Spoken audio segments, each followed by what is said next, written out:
Looks good. Go. We are back with another Off the Record on the Rocks. Coming off of Thanksgiving, everybody sitting around the table, giving thanks, heading into Black Friday.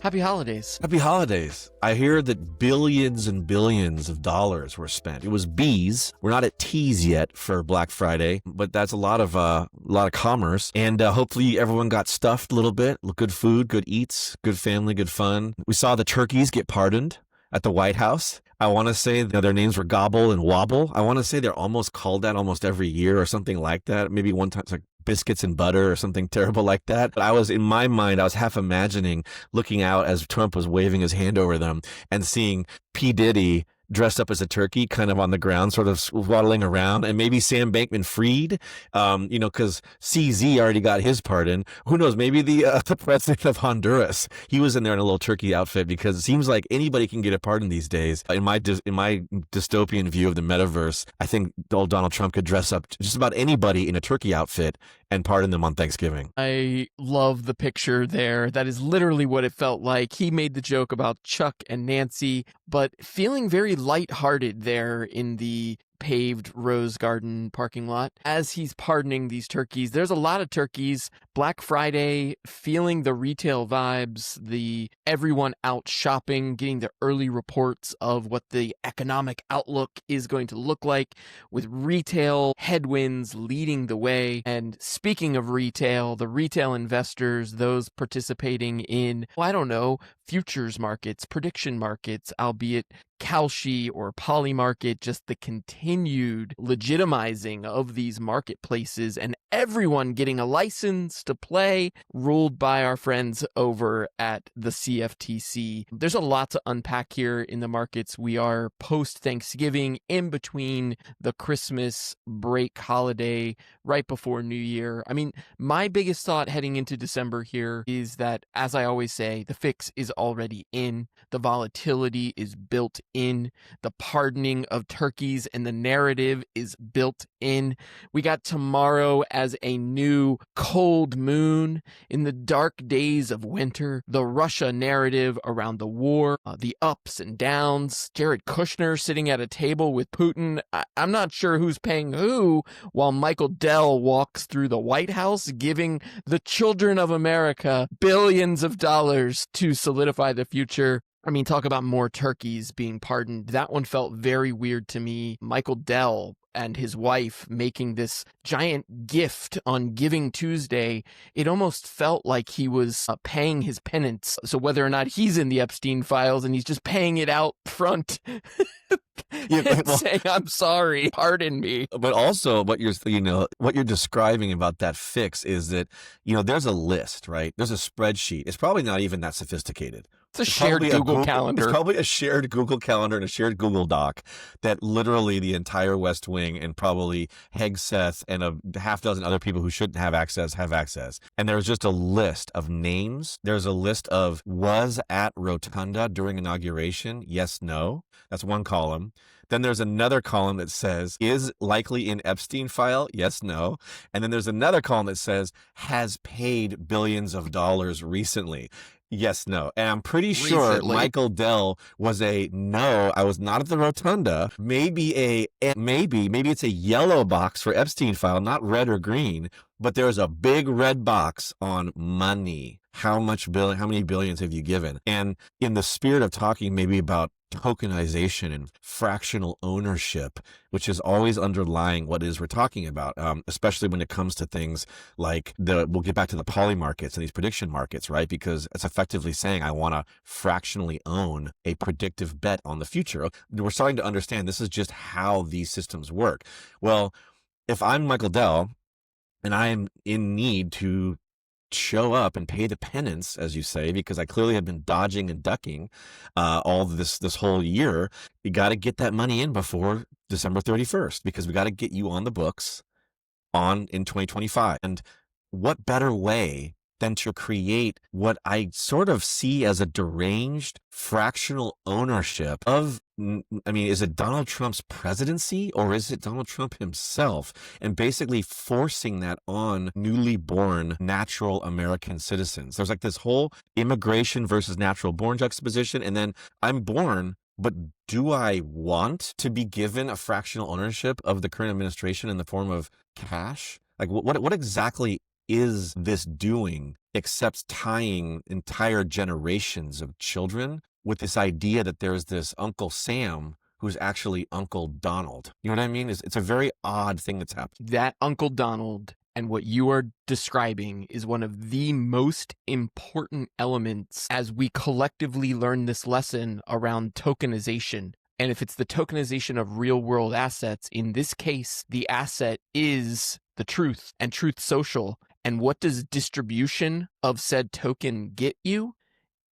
It fundamentally strengthens trust. It gives stability. It gives long-term value. We're talking 50-year mortgages they're going to sell out the back door to fund this thing. It is about wide distribution when we talk about, and I heard this narrative pop up. So these little signals as we find these little, all this noise. But one thing I heard was, is Doge gone? This narrative popping up in DC, is Doge gone? Well, no, it's not gone. It's just decentralized. Well, the token being distributed to all new children born between said date is just about it being distributed, that this token of value gets put into as many hands as possible, because down the line, that will pay dividends. Literally, he will pay dividends in his ability to yield his audience. He can make that value go up and down. He can manipulate it over the long term. If you're the creator and you're now tokenizing this real world asset, your influence. I mean, that's the lesson that we're getting at here. And we joke, we got to drop our token. We've got the receipts. We've been doing this. Let's get it on chain. Let's prove the value over the long term. That is exactly what Donald Trump is doing. That's what World Liberty Financial, that's what the Trump token, that's what the Melania token. That's why Jared Kushner's sitting at the table negotiating with Putin. And it is all about trust and distribution. Well, and that was really well said. But what I pull out from that, which is something my light bulb went off, which is if you take the notion of the welfare state, right? If you take the notion of trying to make America great again, to pick up low and medium income families up off of their feet, right? This is sort of the whole idea of the Michael Dell gift, right? It's going to be increments of $250. Children of this generation, it's a 10-year span, right? It's no accident. They're targeting I guess this would be Gen Alpha, right? They're targeting Gen Alpha, which I think is ages 2 to 11 right now, let's just say. So you're saying Gen Alpha is going to be very important in about 8 to 10 years. Why? Well, because they're going to become voters. What else are they going to become? They're going to become retail investors, speculators, and consumers. And to disintermediate the general United States government, literally Uncle Sam in the old ways of an old, handsome gentleman wearing an America First, top hat and gear, handing you money. It started with food stamps. There's scripts. There's all these different programs. The SNAP program that was under duress during the shutdown, all these things has now been just completely obfuscated and saying, no. There's nothing to do with the apparatus. It has to do with me. I am giving you this money. And if you don't know what to do with it, the part that you just said that makes it so interesting is, well, you are going to want to invest this in your future as an American. Okay, right? We don't want you going to Vegas and playing in the casino. We don't want you going on Amazon and Black Friday and buying stuff. Don't worry, because you're 10 and under. You still can't do that. We want you to get in your head, you're going to invest this. Well, what are you going to invest in? Oh, I'm so happy that you asked. I'm going to hand you a whole list of things that you can invest in. And by the way, it's all money that comes back to me or my family in some way, shape, or form, because the 50-year mortgage, because the Trump token, because here's a Bible that I signed, and you pick it, right? It's a natural flow of American government's friends write checks, hand out to Gen Alpha. Next, Gen Alpha reinvest in American products, aka all the new systems that I created over the last 8 to 10 years. It's the weirdest self-fulfilling prophecy playing out in real time in front of our faces under this benevolent robe of hope and calm.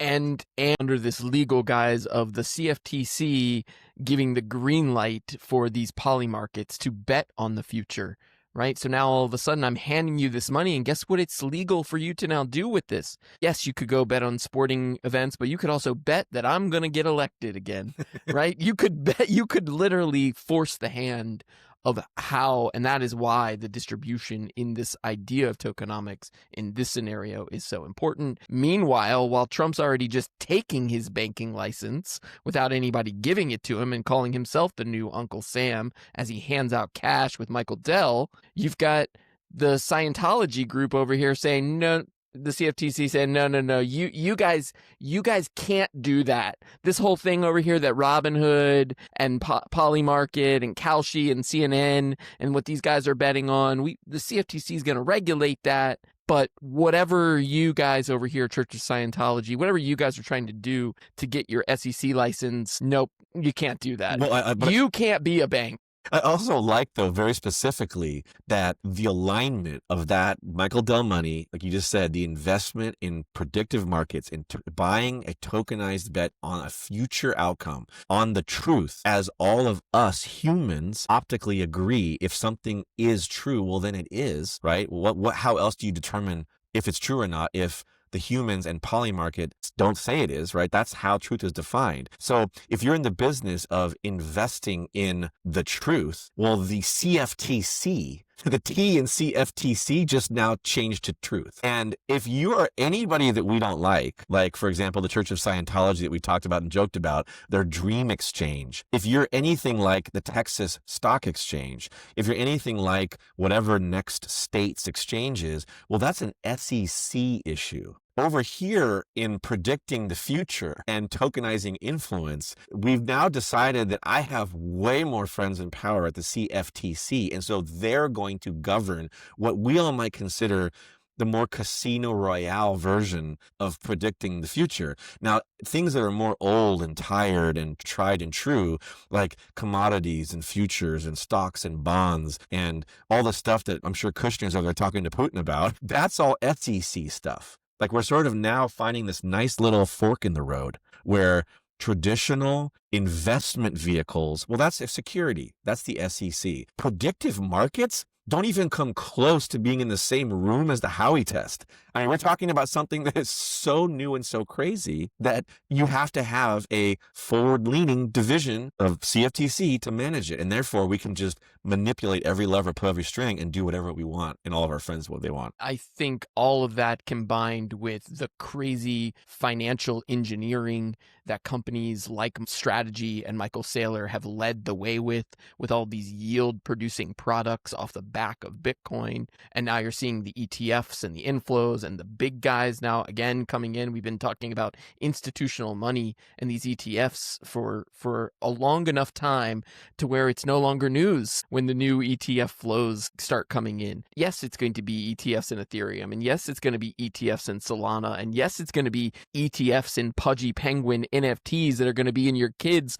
$1,000 retirement account funded by Michael Dell, because we say it's true, because he's giving us $1,000. He's giving us this money. And the next thing that I'll predict is that the capital gains tax on these particular investments that are not regulated by the SEC, that are not securities, well, you can't pay capital gains taxes on those. Let's throw that out the window too. We got so much money coming in from these tariffs. We just need more stuff to buy. We need more tokens to spend this money. We need more computer chips to put the tokens in the chip to have the AI generate whatever it is we need it to generate. I mean, that is the dog wagging the tail, which is maybe a great segue in to talk about the ultimate real world asset tokenization, the tokenization of gold. So now the narrative arrives all the way back around to that core mineral deep in the ground. It's rare. It's being widely distributed. Everybody has a little bit of this gold, and now you can buy it on the blockchain. Yeah, I mean, let's talk about that for a second. Okay, the resource that I care about, gold, like my little gold hat here, is so beautiful. It's so malleable. Look at how it looks when she wears it around her neck. Everyone loves gold. But the problem is there's just not enough of it. It's scarce. And it's getting more and more expensive to go dig holes in the ground and look for gold, because we're right now all trying to dig holes in the ground and just load them up with co-location like server facilities, water cooled, so we can process everyone's weird desire to generate AI images and videos. Like we're digging holes to create AI think centers. We don't have time to be digging up for gold.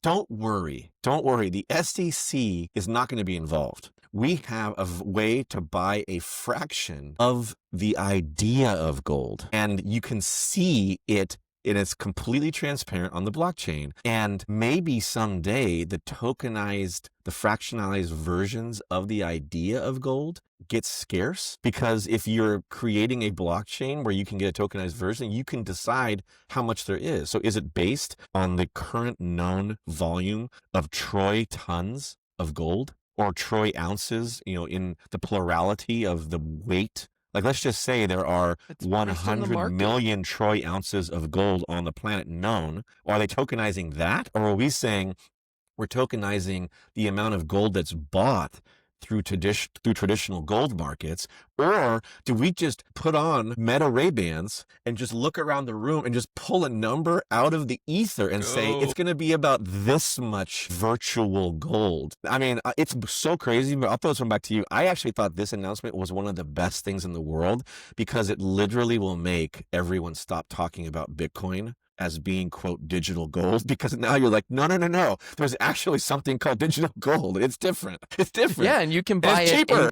You can buy it through NASDAQ and New York Stock Exchange, and the big institutions are buying it. They're buying fractions of it. It's in your 401k. It's going to be in your new kid's retirement Trump account, and it's going to make us all wealthy because we're America.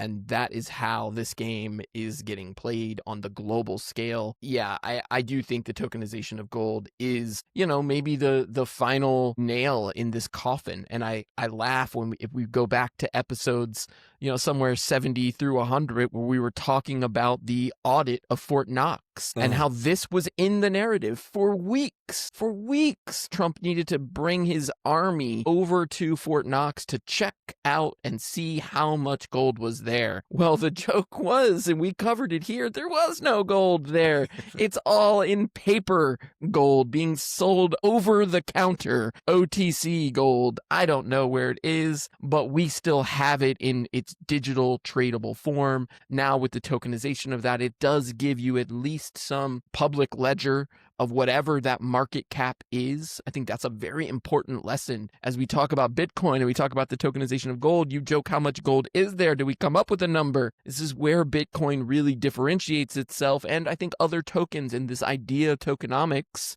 is that if something is going to be scarce, you need to understand what its finite supply is going to be. How much of it is there going to be in the world? We know Bitcoin will sit at 21 million Bitcoins, right? We know the finite asset of that has a price.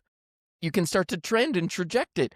Other things, like maybe Ethereum, maybe don't have that cap. They can go on forever, as big as the number as we need it to be. Whether it's 1 billion or 1 trillion, we don't care. We got enough Ethereum to load up your wallet. I can't wait to see how all of this plays out with what was likely a shakeout here of the markets, a correction from our October all-time high, this feel-good, real messy narrative in the middle, the gray area, I think I called it last week. But no doubt, 2026, once again, shaping up to be a banner crypto year. Talk about the poly markets predicting new Fed chair, rate cuts, the end of quantitative tightening, which we won't even cover here, but the actions happening lead us to a very exciting 2026 in the public markets. I think the consolidation and the money flow around artificial intelligence, that bubble, everything begins to eat itself, eat the competitors, eat whoever was creating the best stuff. I think Sam Altman is likely scared of where he sits in that market. Google has flexed its mighty muscles now. The fix is in.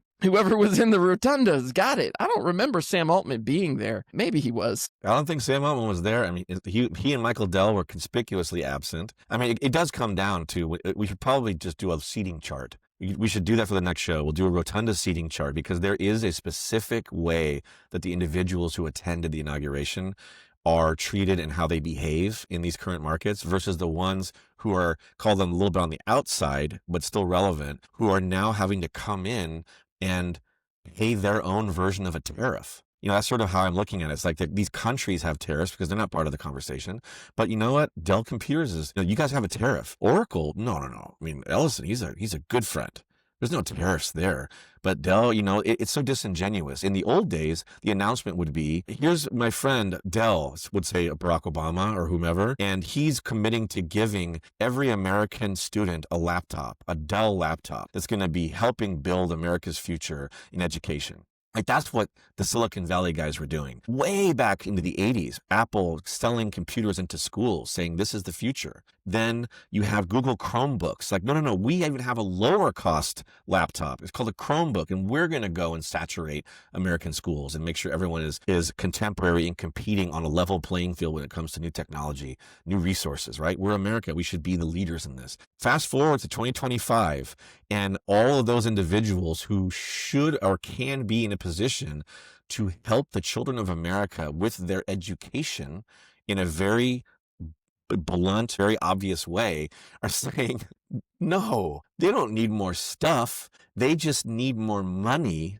so they can buy more stuff and also buy predictive, tokenized versions of a future outcome. It's the narrative has come so far around to where even the benevolence is itself, it's not concrete. The benevolence comes as we're here to give you something to help you, but we're literally not going to tell you what you should do with it to help yourself. We're going to tell you what to do with it to help us and to help America. It's a hollow Trojan horse type of a tactic, to use an old computer science, term. Talk about the benevolence feeling obsolete, or I don't know exactly how to phrase that. It's hollow. It's a hollow benevolence.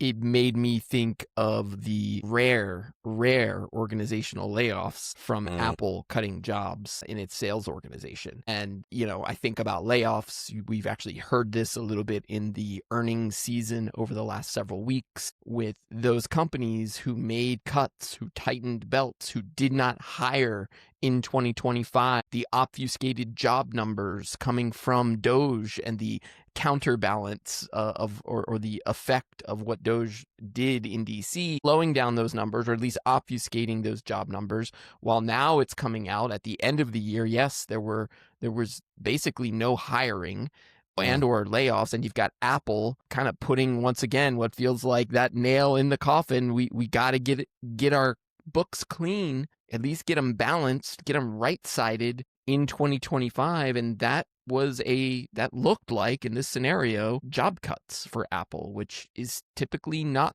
done that. They have weathered those storms. They have maintained as much of their employee base as possible as to not have to send people off into the holidays without a paycheck, without a job. But I look at it and I think to myself, well, their Q1 earnings is going to be really good after this holiday season, with everybody upgrading their iPhones, their laptops out of storage, the new M5 chip in the Black Friday deal that they cut, the gift card, the wallet that you can now put onto your iPhone without a physical card and walk out the store with that laptop, the no interest payments that you can now subsidize or facilitate directly through your phone at the Apple Store. There is no doubt in my mind that right sizing of that organization is about, they just simply don't need it. It's good for them. Yeah, what that point makes me think about is how the dynamics between the hardware guys, the companies who were hardware first and then a software second, versus the software first and maybe hardware never, their roles are starting to shift. So when I say that, like,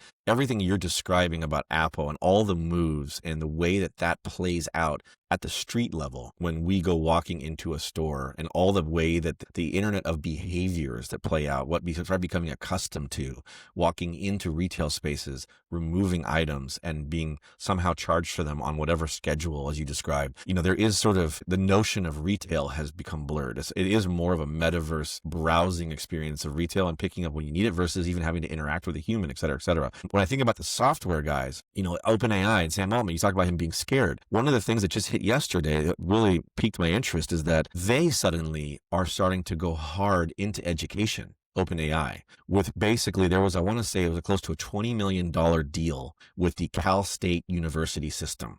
And the Cal State University system is the largest four-year state system in the country. And I think one of the most successful, most students, most, accolades, et cetera, et cetera. And the deal was like $20 million to basically create a made for the Cal State system ChatGPT product. Because you remember there was going to be the ChatGPT.gov. Sam Altman was there. I mean, we don't even know what happened with that, right? They were supposed to be the government lockdown version of what is the new OpenAI software, right? The new reasoning models. Well, now it's saying, let's just end the debate.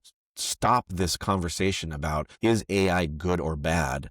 And we're going to create a flavor of the ice cream that we're going to serve to the largest four-year college system in the country that is going to, take time to tweak to get it right, but is going to become the new calculator, the new Chromebook, the new lap, the new thing that you can give to a student to actually improve their education. And we're seeing this now benevolent side, keep using the word benevolent this episode. It's like this mass benevolence, but Sam Altman, of course, is very smart. It's not about the benevolence. It's how do I get this into the hands of every student? It's the Steve Jobs model for the original Macintosh. It's saturate the kids and then you own the future. Yeah, I can't believe I did not pick up on this, but I received an email last week. It would have been right before Thanksgiving that Fairfax County Public Schools will be one of the first nationwide partners to partner with OpenAI to help guide the rollout of ChatGPT for teachers, a new tool intended to provide, and this is important,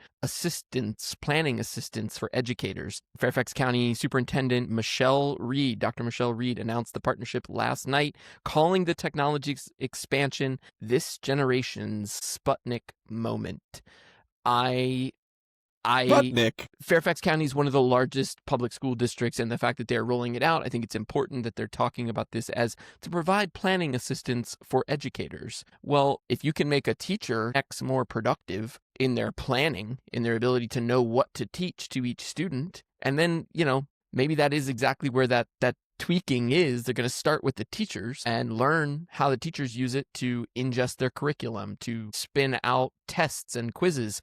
I think I've talked about it here with retrieval augmented generation and the ability to train a testing module based on the nexus of a course curriculum. So if a professor gives you the syllabus and you have to read these 12 books and these 12 academic articles, then the test you need to confirm that the answers to all the questions are contained somewhere in that body of knowledge. Well, that's something that AI and ChatGPT are going to be really good at. If teachers can say, this is a third grade math problem, this problem, this nexus of algebraic calculation is what a third grader should know. Well, great. You know how much more productive that's going to make the teacher in their ability to figure out which students are operating on a third grade level. I love that you tied the playbook back to Apple, the going into the education route. I think it's talk about a Sputnik moment. If there's all this money that's being poured in and we know it's trillions and we know Sam Altman's going to need a big IPO and now he's selling to Fairfax County Public Schools, at a discount to get the saturation, to get the users that decentralize it, to get it into the hands of as many people as possible so that you've got users, you've got hands-on, you've got submission data to use and to train on. I also think we've seen this playbook before. I'll tie it back to the SEC, CFTC, but this separation of you use the compliance apparatus, the machine of Washington, to decide and pick winners and losers and who goes down a regulatory rabbit hole like Coinbase and takes them 10 years to come out the other side as the first publicly traded company to hold real world tokenized assets. And here comes ChatGPT as the first AI to put into the hands. They're going to be under the thumb, under the direct guidance of Microsoft, right? They're going to be stared at from Google, from Doge, and from the administration to make sure that what they are doing is benefiting America. It's great. And this is exactly the conversation I'm sure was happening with Kushner over there in Russia, where Vladimir is saying, Jared, this might be your Sputnik moment. There's going to be these, how long, how much air cover do you need? How much international intrigue? How much delays in working on the 28-point plan, which, by the way, sounds like a lot of points and very complicated, to just continue dragging this global narrative that I think really does distract from this kind of AI rollout and the way that we're consolidating technology and AI. We're doing all of this by, I feel like, having a nice smokescreen, which involves many things in the world. But one of the biggest and the big focal points is, are the United States and Europe aligned anymore? Because Putin's speech, I mean, he was going off about everybody in Europe is, distancing themselves from America. And you can see this wedge he's trying to tap it into the wood. All the while they sit there for 5 hours talking about God knows what. Meanwhile, whereas we're consolidating, everyone who's in power here in technology is making bets on Gen Alpha and saying, if Dell's cutting a check for $1,000, well, Almond's like, well, I'm not going to do that, but I'm going to go put ChatGPT in every kid's hand at school and every teacher's hand at school. And I bring this back around because we talked about the gov part, but there's something that's unique about Fairfax County, Virginia. Fairfax County, Virginia, followed by Prince George's County, Maryland, and followed by Montgomery County, Maryland, third.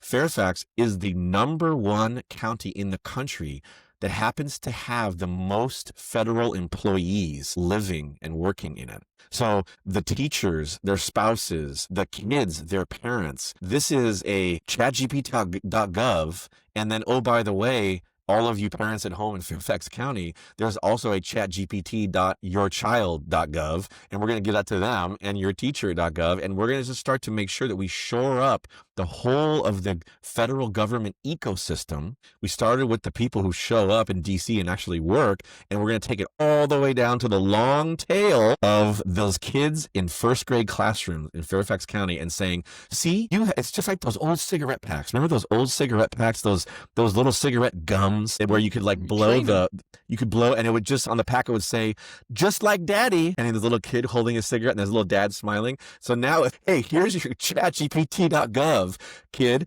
just like daddy. You can go in there and start giving all of your personal data and all of your interests and feed it into our system. So we can now have a full circle control of not only the American government, but then every citizen that touches it, and these ripple effects that sort of extend out from that. So that's all to say, this isn't an accident. These are strategic moves. It's not pure benevolence, right? It's structured strategic benevolence. It's, hey, I'm doing this because it's good for you. But the real reason I'm doing it is because it allows me to, and then fill in the blank. And it's basically fully locked down and start to begin, I think, to manipulate the ideology. Because if the chat GPT is going to tell everyone the same thing, then we're all going to start to believe the same thing. And if we make sure that everyone in the government is saying the same thing, it used to be called an echo chamber when you had 3 guys in a room and everyone's talking, everyone's agreeing with each other. Well, now the room is as long as the old Twitter corridors. The room is the metaverse, and the AI that governs the metaverse is going to establish the truth layer by making sure that every parent, grandparent, and child are literally singing from the same hymn book. And they're doing it with benevolence. This is to make your future better, but actually it's going to make us all get on the same page. That's the part to me that's the most interesting about these little strategic drops of this code. I think it is important to pay attention to it because that idea of groupthink, we've seen it play out. Zuckerberg, who was in the rotunda, his data was the training data. His data was the proving ground for the ability to track and predict somebody's emotional state based on their scroll actions, their dwell time, what they were looking at, eye tracking, click tracking, cookie tracking, you name it. That social layer that showed and exposed the truth in the Black Mirror, now being put on chain to prove into eternity what you consumed, when you consumed it, when you received your $1,000 in your Trump account. My GPT agent will know all of my digital footprint from the time I was born, my birth certificate, my driver's license, my 3rd grade spelling bee, arithmetic test, my score graded and scanned into my account so that when I apply to colleges, when I get my credit card application, my home and auto loan applications, that data is readily available.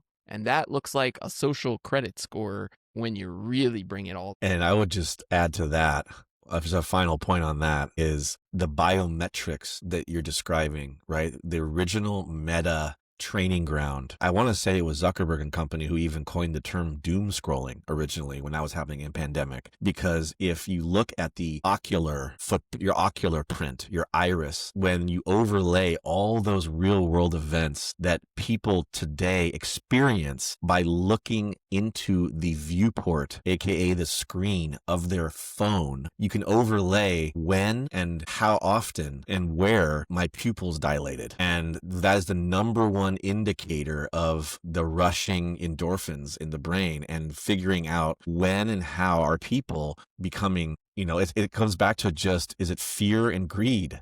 Is it happy and sad? Is it light and dark? Ironically, all of our human biometrics just boil down to a binary decision, a 1 and a 0. And that is the thing that Sam Altman knows. And that's the thing that everyone in the Rotunda knows, is it comes down to that, because there's no amount of hardware that you can hand out that's going to make a difference. But there's a lot of cash you can hand out.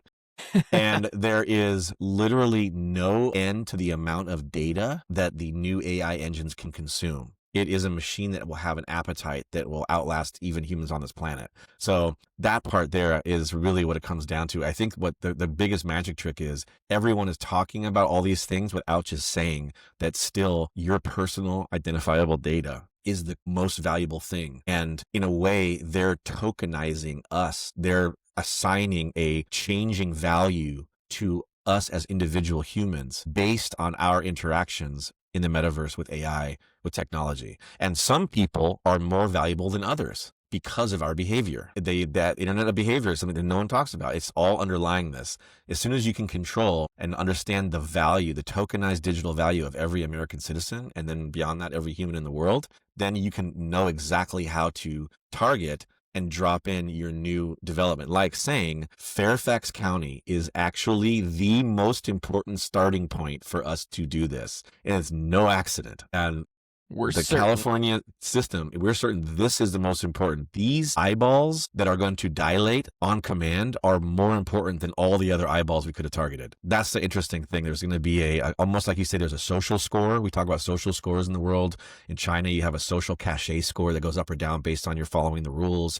In certain districts, you have a internet score. How influential are you? How many followers do you have? How many likes? That's a score. But now this is a score that isn't something that manifests itself on a screen as an integer. It's understanding at an AI level, what is the AI value, the AI score of your behavior as told to AI by your biometrics. That fascinates me.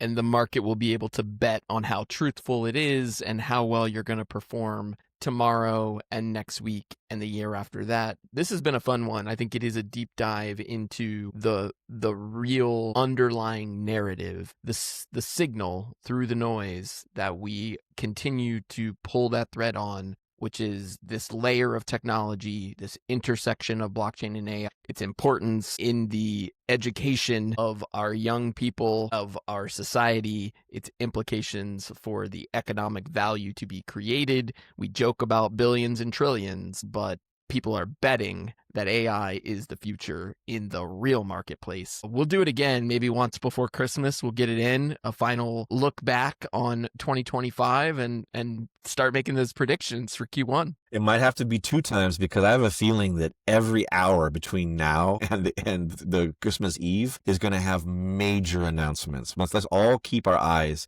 to the announcements that start getting dropped Friday, 5 p.m. This Friday, next Friday, et cetera. There's a lot of activity that's going to happen. We're going to discover market structure bill. I'll make a last minute ditch effort. Market structure bill. Coinbase. Brian Armstrong. He's been out there. We'll see for the hardcore listeners if we get to pull that one out mid-December. Stay tuned. Let's do it. I'll talk to you soon. Peace. Bye.